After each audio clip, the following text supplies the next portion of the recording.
We are about to enter the third computer age. And this is really important, not just to geeks like me, but this is important to you. It's important to your business.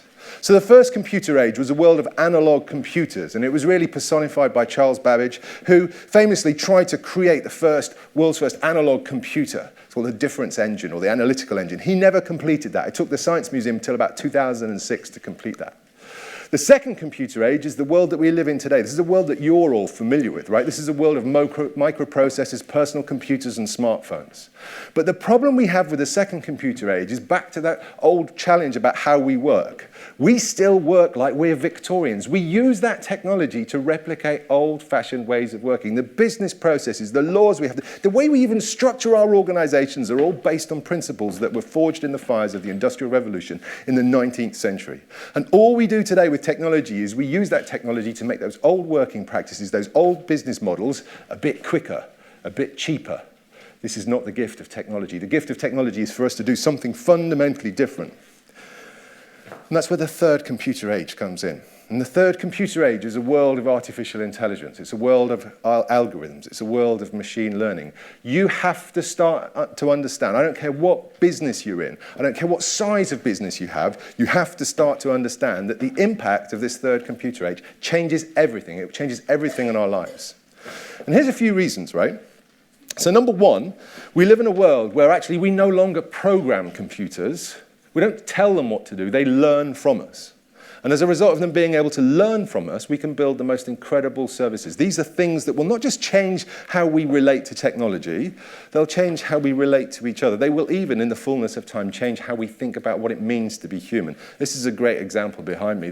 We can use the power today, and this is something that is available for you all to use, of machine learning to deliver real-time speech-to-speech language translation. Now, we demonstrated this a couple of years ago. We do it via Skype. It's powered by our search engine Bing. We had a gentleman speaking German connected to a lady speaking English, connected via Skype. Gentleman speaks German, lady hears English. Lady speaks English, gentleman hears German, real time. So moving forward, what can you do as an organization, as an individual, as a startup, as an entrepreneur? Number one, you have to digitize your business. And I mean a couple of things by this. So number one, if you think you can do this yourself without being in the cloud, you are mistaken. You cannot exist in the digital world without being in the cloud. And look, I know I work for a company that sells cloud stuff, right?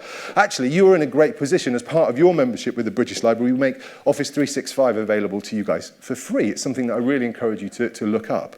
But if you exist in the cloud, if your business lives in the cloud, then you can start to deliver your business in a digital way. You can start to think about different ways of delivering what you do. You can start to think about how do you pull together all of the data. The fuel of your future as an individual, as an organization, is data. Your ability to use data efficiently, effectively, strategically is the thing that will dictate your future success. If you ignore data, I'm telling you now, you will fail. But the great news is we live in a world where data is readily accessible. Everywhere we look, there is more and more data. Better still, the data that's always been there, but it's been invisible, we can now make visible. And we have to understand that we're going to a place where human language will be the next user interface. It won't just be keyboards and mouse, it will be speech, it will be gestures, it will be facial recognition. All of these things are coming. So again, your focus needs to be not on the technology, but on the human experience that you deliver. And there's a challenge with all of this stuff, right? So in a world where data is everything, data actually is really, really powerful, and equally, it's really, really dangerous. So you must be inclusive and respectful for how you use data. If you're going to use the data of your customers, you have to be open and transparent. Say to them, listen, here's the data I need from you. This is why I need it. This is what I'm going to do with the data when I'm done, and give them a choice, engage or don't engage. If you do that, you build trust. If you do that and deliver value, you build excitement, you build anticipation. You can only do this if your customers come with you on the journey. The only way you can do that with their data is to be inclusive and respectful. And then there's the final principle of digital that is really important. Does anybody remember these guys? Yeah, here we go. These were the pinnacle of pop success at some point in the 80s with a cover of a song called It Ain't What You Do, It's the Way That You Do It.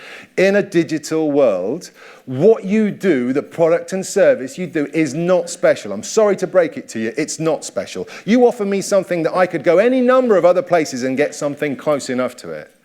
What makes you special, however, is the way in which you do it.